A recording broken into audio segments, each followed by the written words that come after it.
Good afternoon, Professor. This is my video recap on regarding what I've learned from chapters 1 through 3. I'm not very good with PowerPoint or anything like that yet, so I just wrote out my things that I've learned from the chapters. So this is a video recap of the course I have learned so far. In chapter 1, we will be looking into America and a democratic republic. What is the definition of politics and the types of governments around the world? How does it differ from other democratic governments, and what type of ideologies the government has? For Chapter 2, we will understand the U.S. Constitution, how it was established, and the struggles it went through to be ratified. And as for Chapter 3, we are going to talk about federalism. Politics. The struggle of gaining power and power being taken away. America, the greatest nation in the world, a democratic nation. Democracy is defined as ruled by the people. History dictates that democracy was first used by the Greeks, then this practice was later adopted by other nations. An example of current nations practicing democracy as far as follows: Canada, Ireland, Finland, to name a few. Current countries that don't practice democracy are like North Korea, which is a totalitarian regime, meaning a small group or an individual makes all the decisions for society, political, social, and economic, from their standpoint. And the Chinese, they follow an authoritarian regime, which is the government that is ruled by the leader. The social and economic aspect in this type of regime is ruled out and is up to the people of the country to govern.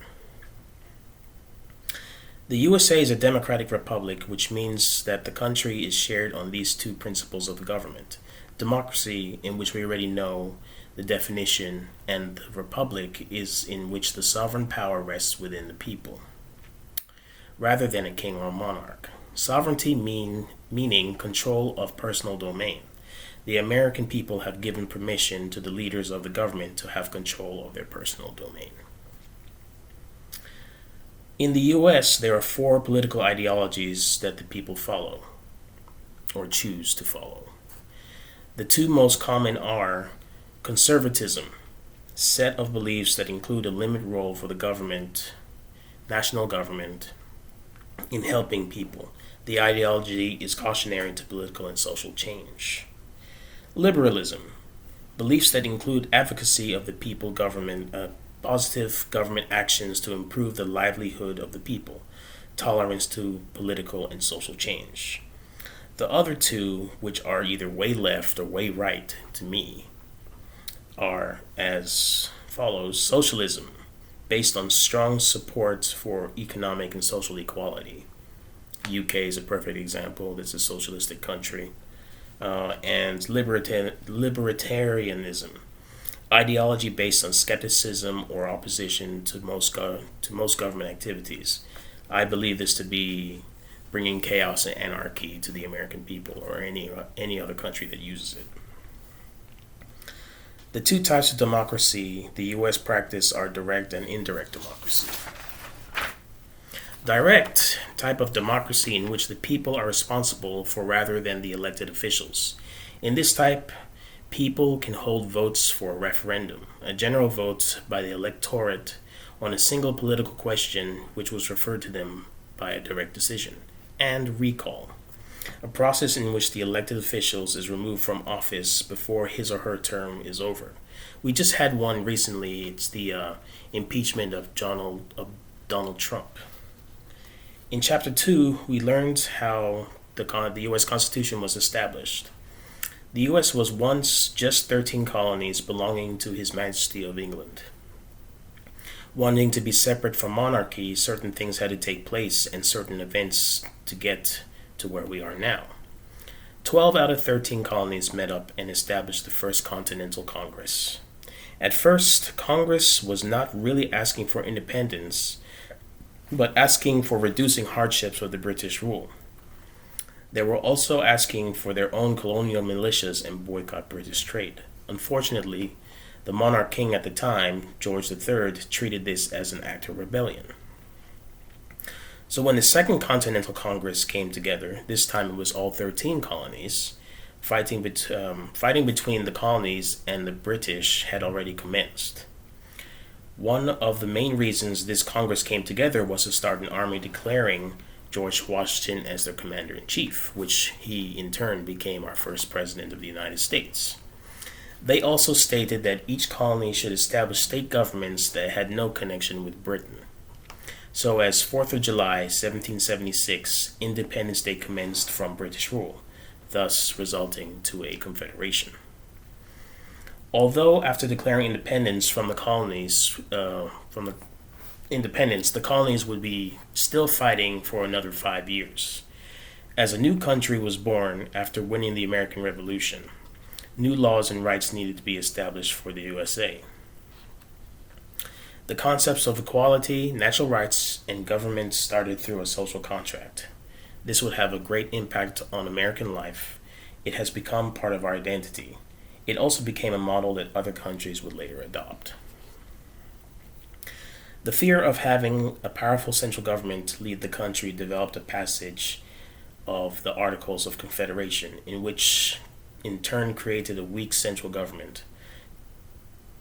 Central government confederation meant a voluntary association of independent states. As a result, confederations had little to no effect of executive authority. It was first written in June of 1776, but later completed by November of 1776. Maryland was the last state to ratify the Articles in the year 1781. The 13 states, formerly known as colonies, and the Continental Congress conducted the military, economic, and political affairs according to standards of the Articles of Confederation. Although this confederation was established, there were many problems with this article. Main reason of the article's weakness was the lack of funds as a nation. Each state had their own currency, making it difficult to raise money for the military controlled by Congress. Congress had to disband the army even though there was a continuing threat from Spanish and British rule. It was because of Shays' Rebellion the articles had to be changed. Shays' Rebellion showed that the central government could not protect the citizens from armed rebellion and provide for the people's welfare. This action spurred the change of the Articles of Confederation and changed to what we know as the U.S. Constitution. The rebuilding of the Articles, later being called the Constitution, took place. The U.S. Constitution provided a stronger central government and establishing the Bill of Rights. Two plans took place to build the Constitution. The Virginia Plan was the first one, which favored populous states. Brought about the bicameral legislature, which comprised of lower chamber elected people and upper chamber selected by the lower chamber from the nominees by state legislators. And the New Jersey Plan, which was favored by the smaller states. This was proposed in response to the Virginia Plan. A few pointers of this plan were all acts of Congress would be the supreme law of the land. Congress would elect several people to lead and form the executive office. The executive office would appoint a Supreme Court, but the only thing they kept from the original article was one state, one vote. Compromises were involved as well in the ratification of the Constitution. The following compromises that took place were as follows. The Great Compromise, or also known as the Connecticut Compromise, which brought about a bicameral legislature in which the House of Representatives would be appointed to the number of free individuals in each state, and an upper chamber, also known as the Senate, would have 2 members of elected officials to be elected by the lower chamber.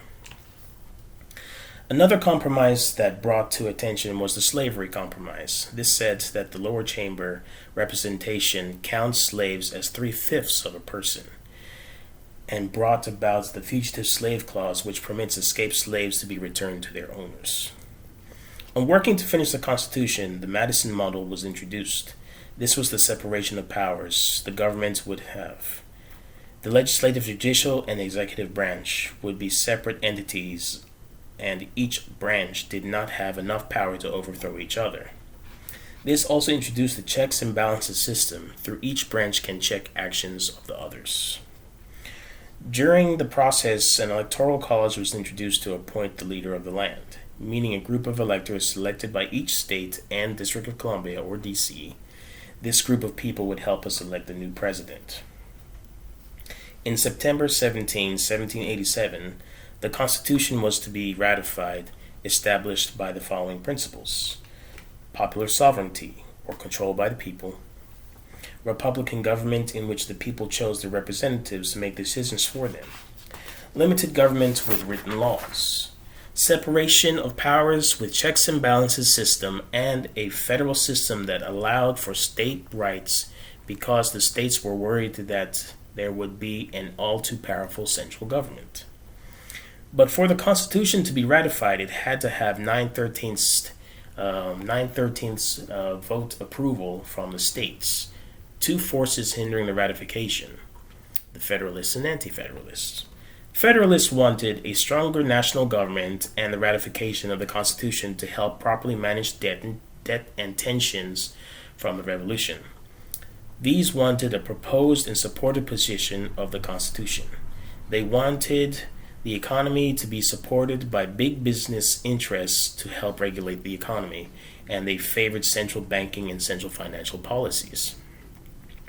While Anti-Federalists wanted the powers to remain in the hands of the state and local governments, they were opposed to the idea until the Bill of Rights was introduced.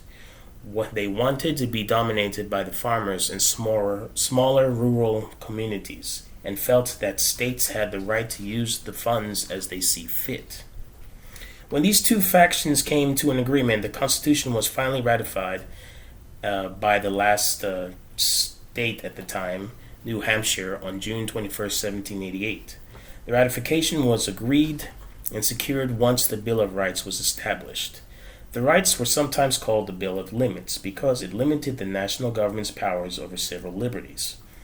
The Bill of Rights was adopted in 1791. In the Constitution, we currently have a total of 27 amendments, the first 10 being the Bill of Rights.